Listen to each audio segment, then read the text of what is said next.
I'm Keely Eure here with Shotgun Spratling for your big game preview.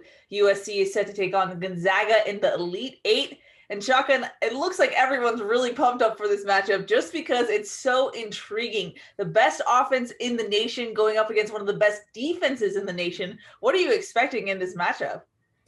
It should be absolutely fascinating. The way that Gonzaga scores the ball, they move the ball so well, they share the ball. USC has been flying all over the place with their defense in the NCAA tournament. They've taken their defense to a whole nother level in the NCAA tournament. They're one of the top field goal percentage defenses. They're facing the top offense in the nation.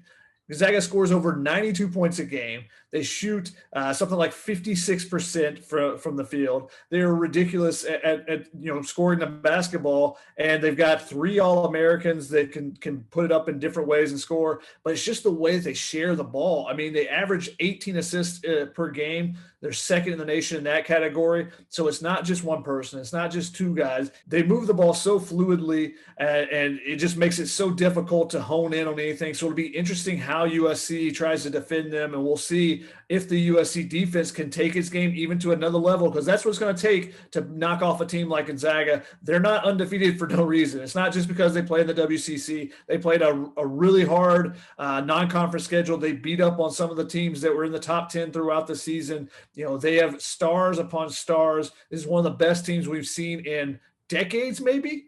And a lot of people are talking about how, this looks to be like the team that can go undefeated, first team since the 70s to do that, all the way through. But there comes a lot of pressure with that.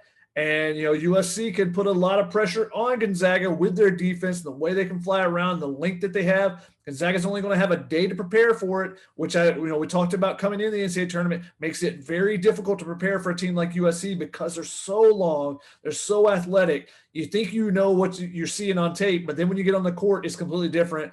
Players that have talked about, I talked to Drew Peterson earlier this week, and he said other players have talked about their 2-3 zone, feeling like it stretches from sideline to sideline. So that's what's going to take from USC. They're going to have to just be flying all over the place with a ton of energy like they've had the last couple of games and shutting down the Kansas offense, the Drake offense, the Oregon offense. They're going to need a special performance to be able to shut down the Gonzaga offense. You mentioned USC's 2-3 zone defense. It's been so successful for them so far in this tournament. All three opposing head coaches have mentioned it specifically in their post-game press conferences.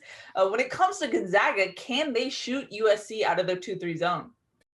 That's going to be what's so intriguing about this matchup. Bill Self and Dana Altman, two very, very, very good coaches, both said after the game, I didn't have my team prepared.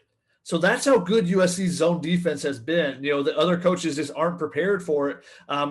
It's interesting. It's been an intriguing development, actually, because USC played man defense probably 90% of the time during the season. That's what Andy Enfield gave an estimate on. But they've used this 2-3 zone because of the teams they face. Now, Gonzaga is going to be a little bit different because they have a true post player in Drew Timme. So does USC use the 2-3 zone?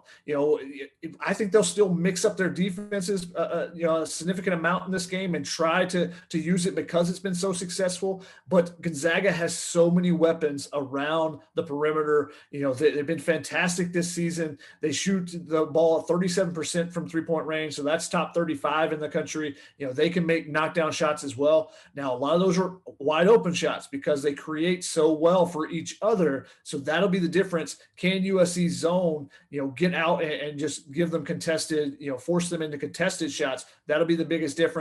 And maybe USC's link gets them a little bit of trouble in this one. Now, on the flip side of things, Shotgun, what does USC's offense need to do in this game in order to keep up with Gonzaga's shooting ability?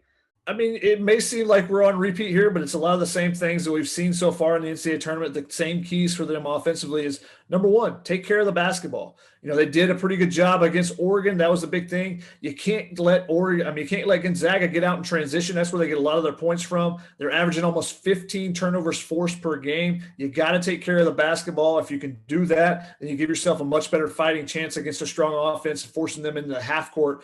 And they've got to make shots. It's been the key for them. They've been on fire from outside the last couple of games, shooting over 50% on threes. Well, they've got to do it again. They've had different players contribute to that. Isaiah White's hit 7 threes the last 2 games. Isaiah Mobley is now 9 of 12 in the postseason, stretching back to the beginning of the Pac-12 tournament on threes. Tajidi started shooting it well the last game. You need Drew Peterson to step. You need Max Agbankpolo or Ethan Anderson to step up and hit one. You need contributions from everyone to beat a team like Gonzaga. So that it's going to come down to their shooting once again. If they can make some shots, it opens up that defense a lot more for Evan Mobley. And that's the big key. Another big key for me is you need an aggressive Evan Mobley. You need the Evan Mobley that took over in the Pac-12 championship game. I mean, the Pac-12 tournament in those games against Utah and Colorado, and really carried USC. He's been really good in this tournament already. And now maybe this is the game where it's his turn to be the lead guy, where it's been, Isaiah's one game. It's been Isaiah White's another game. That's what's been so dynamic about USC so far in the NCAA tournament, is it's been a different guy every time. Well, maybe now it's time for Evan Mobley, because, everyone's going to be watching this one. There's going to be scouts' eyes all over this one as well. I know this is an obvious question, Shaka, but when you're playing a team like Gonzaga, how important is it for USC to actually make its free throws? I know that has been a sore spot for USC fans this whole season. Yeah, this is the type of game. If you want to knock off a team like Gonzaga, that people are talking about as one of the, a generational team, basically, a team that could potentially go undefeated the first time in how many years? 40-something years since that's happened? Then you have to be able to take care of everything. You can't leave one category out. You can't say, well, we did everything but rebound. We did everything but hit free throws. No, you got to fill up every stat this game. That's how you beat, you knock off a number 1 seed like Gonzaga, and the number 1 team coming in the tournament, the team that's been the number 1 program all season long, basically. So I think that the free throws is a big area for them, because if it's a close game down the stretch, you got to make them. Now, USC, 10 of 12 against Oregon. And they made 8 of 9 in the second half. So they really took care of that. They made 6 in a row in the last 2.5 minutes to kind of put that game out of reach from the Ducks as well. So they've taken care of it in that game. So it will be something that everyone will keep an eye on if that game's close late, especially because Mark Few's a very, very good basketball coach. He knows the struggles they've had. They'll go and attack USC and try to put them on the line if somehow USC has a lead late. So I think it's something where you just got to take care of everything. You can't be a glaring omission when you look at the stat sheet after the game. Now, we talked about matchups from a team perspective, how interesting that will be, but there's also interesting individual matchups. In this game alone, you have 4 consensus All-Americans. You have NBA draft picks. Shotgun, do you have a favorite individual matchup that you'll be looking for in this game? I think the most intriguing one is Evan Mobley, and it's in different ways. It's Evan Mobley versus Drew Timme down low. They have a true big man, where the other teams that they faced so far in the tournament, outside of David McCormack, who they really ran into exhaustion in that game, the other teams that they played haven't had a true big man that could go against Evan Mobley. So I'm interested to see how those two guys match up. Timme is leading the nation, I believe, in field goal percentage. So he's got to go up against Evan Mobley. That'll make it that much more difficult for him to be able to get those easy buckets like he's able to do. And a lot of times it's the other guys feeding him and helping out. So it'll be interesting, can USC keep guys from getting into the lane and creating to help him out as well. But I'm also interested in the Evan Mobley versus Jalen Suggs. Now, this is not a true face-to-face matchup. They may get matched up for a possession or two, but this is 2 of the top 3 NBA draft picks. They're going to be going against it. So scouts are going to be salivating at the opportunity to watch this game and see these 2 guys. And it's a great opportunity for Evan Mobley, if he has a big game on this stage, to continue to boost his stock to maybe move up to that number 1 spot. Same thing for Jalen Suggs. He hasn't played great so far in the NCAA tournament. So he's going to try to get back on track and say, hey, I'm better than Mobley. You should be taking me at number 2 or whatever it is there. So those 2 are intriguing, but Gonzaga's best player is Corey Kispert on the outside. He's the lone first-team All-American in this game. The other, Evan Mobley and the 2 guys I just talked about are all second-team guys. Kispert can shoot the lights out. USC needs to have, when he goes to the bench to sub out, USC should probably send a defender over there just in case, just to make sure he doesn't shoot something from the bench. So, he's fantastic, and he can create in a couple different ways as well. It's just, there's going to be a ton of talent, ton of future NBA talent on the floor in this game. And I haven't even talked about Andrew Nembhard, their point guard, who I really, really like, a guy that USC really tried to get in the transfer market from Florida as well. So that's another, USC is going to be familiar with his game, but ton of talent in this game. Should be a really fun one to watch, and hopefully it's a really good game, because Gonzaga, they haven't played great in the NCAA tournament, They haven't played to their best ability, and they're averaging a 25-point win. So that's how good they are. So I would like to see a close game. They haven't had anything close to that. I think Oklahoma gave them a little bit of a run, but it ended up being like 16 points as well. So yeah, let's hope USC keeps it close and makes this a fun one down to the end. Alrighty, Shotgun. It is that time. It's time for predictions. USC Gonzaga. Who you got?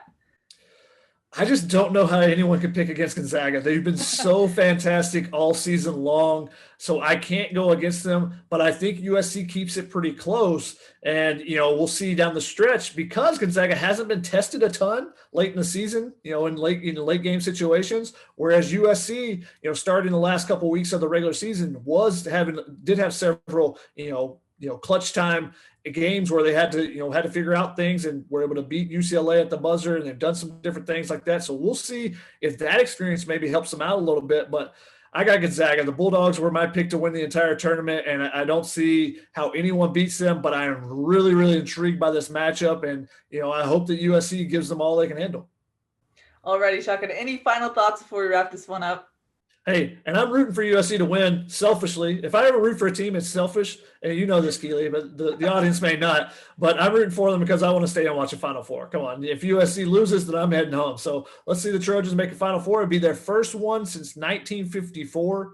They are already the second. This is their second Elite Eight appearance since that Final Four run, basically. So, second one in over 60 years. USC, it's the 20-year anniversary of that 2001 team that made it to the Elite Eight. There's been a ton of similarities thrown out, from the way they're playing defense, the way they've, fought through the tournament, to be able to finish off a team like Oregon, similar to, Kentucky, where they gave up a run, but then were able to finish the game off. But I also think it's similar to that run where they lost to the eventual national champion Duke in 2001. I think it could be too many similarities for USC's fans liking on Tuesday in this one. Alrighty, that's going to wrap it up for your big game preview. Be sure to check out the game Tuesday on TBS at 4:15. That's Chuck and Spratling. I'm Keely Eure. For more, check out uscfootball.com.